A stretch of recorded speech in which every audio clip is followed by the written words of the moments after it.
लोग भइल तोहर दीवाना के चिखइबू तू आपन खजाना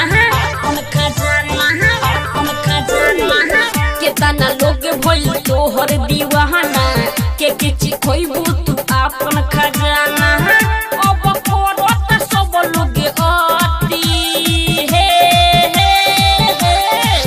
कृति हमके बना ल तू पति कोनो होई न छती कृति हमके बना ल तू पति कोनो होई न छती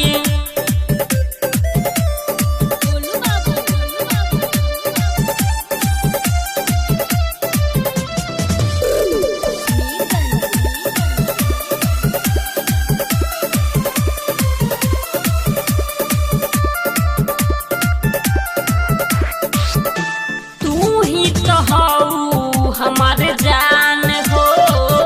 तोहरे में बसेला परान हो बोतिया तू मानो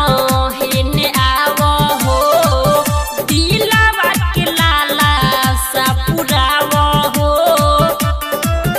इज्जत कोइलो त जैसे कि लोटी हमके बना ल तू पति कोनो होई न छती।